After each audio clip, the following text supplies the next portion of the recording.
Thank all of the members of the Kansas Collegiate Athletic Conference for hosting us here today on Friends Campus. This is a great opportunity for us to share information about what's going on with the Eligibility Center and to gain some perspective from those of you who are here in the audience and those of you who are watching through this webcast. I'd like to thank Araby Connor as the chair of the Executive Committee for her involvement in setting this process up, and our host, Joe Zimmerman, here at Friends, has done a great job over the years in providing a leadership position for the conference and for the athletic directors, and especially Scott. Thank you so much as the commissioner and our moderator here today for taking us forward into this webinar.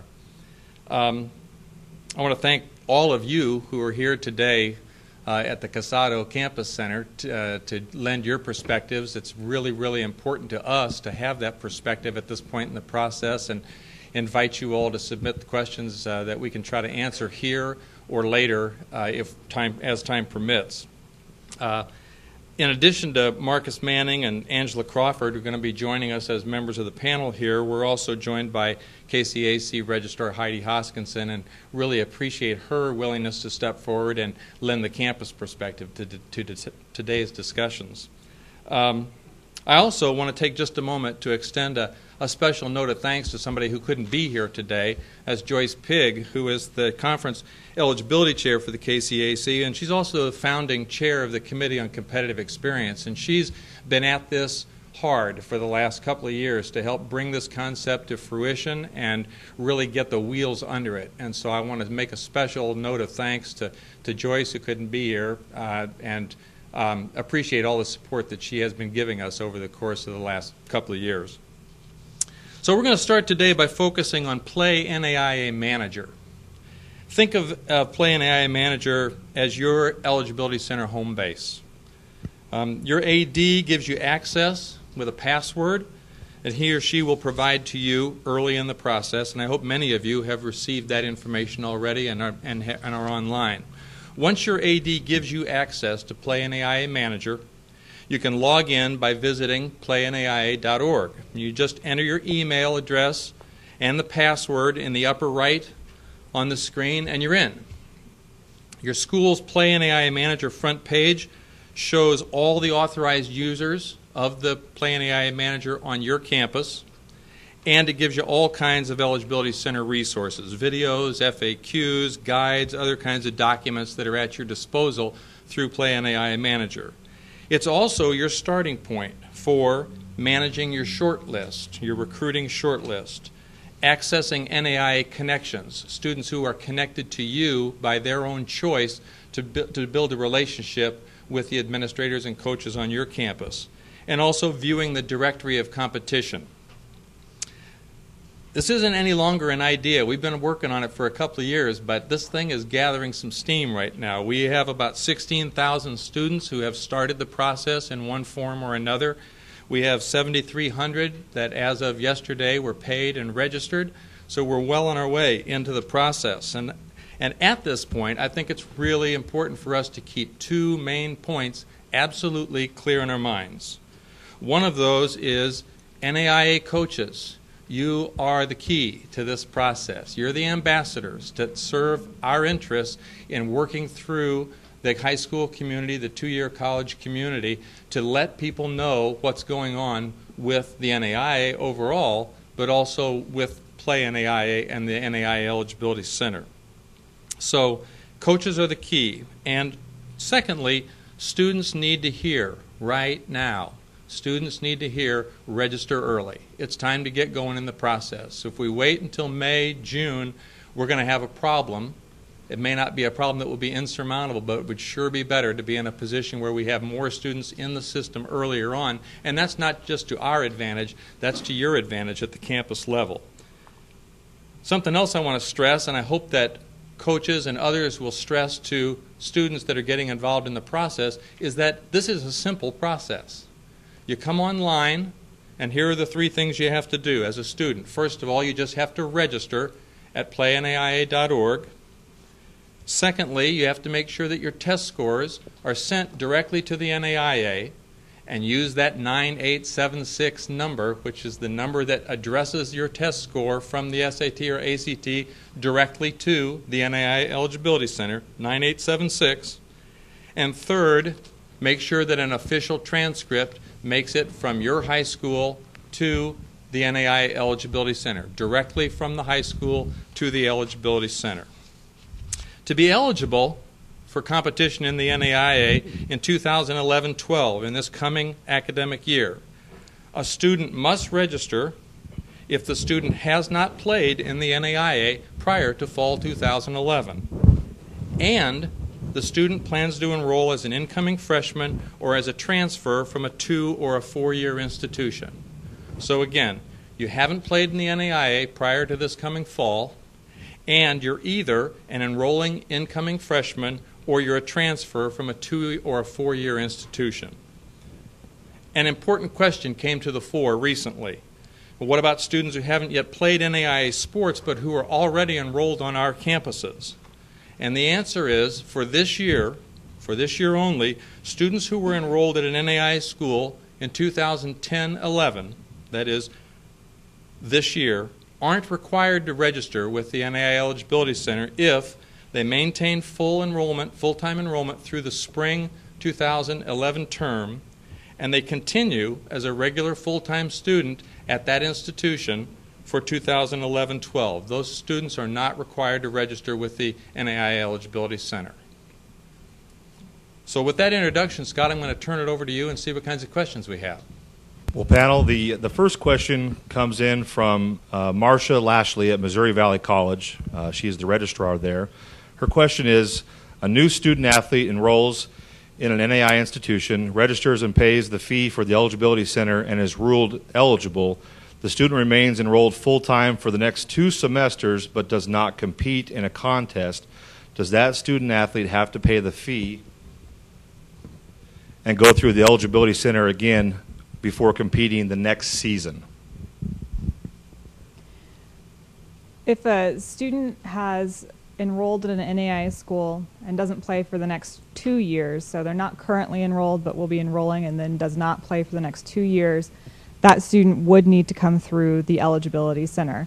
Remember, as John mentioned, the only exception to current NAIA student athletes not coming through the Eligibility Center are students who are enrolled full-time right now at an NAIA school. But going forward, if a student enrolls at an NAIA school but does not participate in athletics for 1, 2, or more years, they will need to come through the Eligibility Center prior to participating.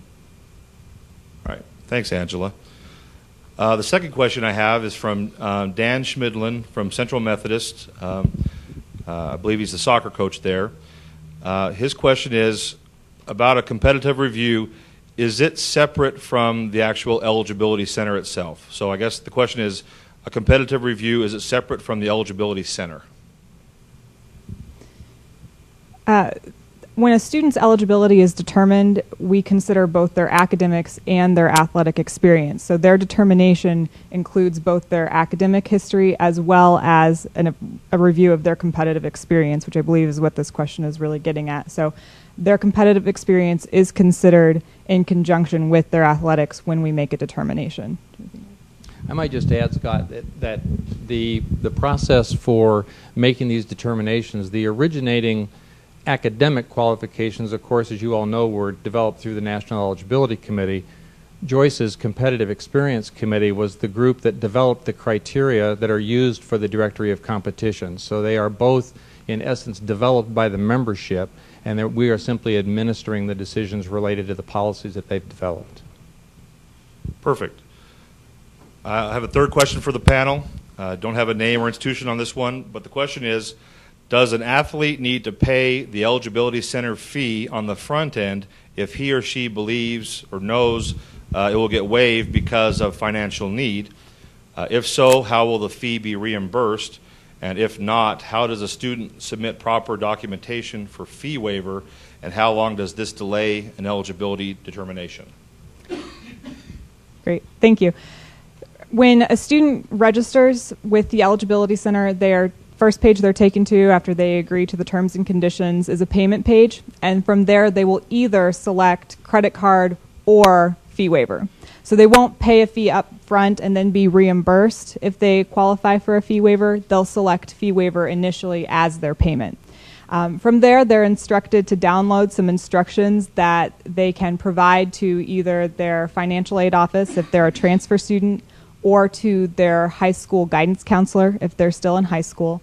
And that person is responsible for writing us a letter that confirms which qualifications the student meets for a fee waiver. And it's the student's responsibility to get this information from their counselor or their financial aid office and have them send us that letter. So it delays it only as long as it takes the student to get that to us.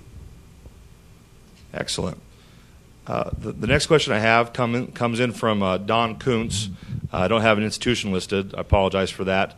The question from Don is, can a student athlete play with a 2.0, top 50, and no ACT, SAT score? So 2.0, top 50 of their class, and no ACT, SAT score. Yes, they would be able to play it. Those are two of the three criteria that are met for initial eligibility. So assuming that there are no other eligibility issues in play, then yes, the student would be eligible under those circumstances. Thank you very much, John.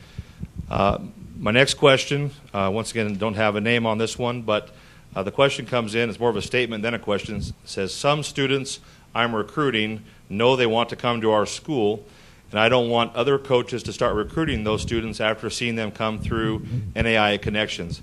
What can be done? Scott, would you repeat that question? I'm sorry. Sure. It says that I'm recruiting some students, and I know they want to come to our school. However, I don't want other coaches to start recruiting them after they've seen their names listed on the NAIA connections. Well, I believe the question is, what can I do as a coach or an administrator at my school to make sure that other coaches don't start recruiting those student athletes? Okay, that's a great question. Thank you.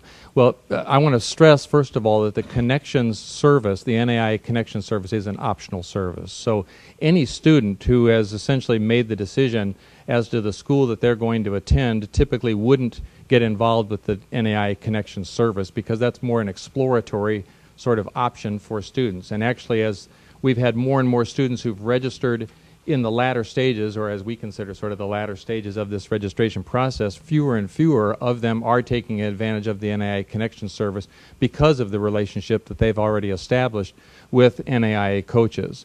And as to the point, if there were a point in the process where a student who has registered through NAIA connections makes a decision and decides they no longer have need of the service, then they can essentially opt out at that point and close down their connection to NAIA connections. Thank you, John. My next follow-up question, sort of, I guess, more of a scenario.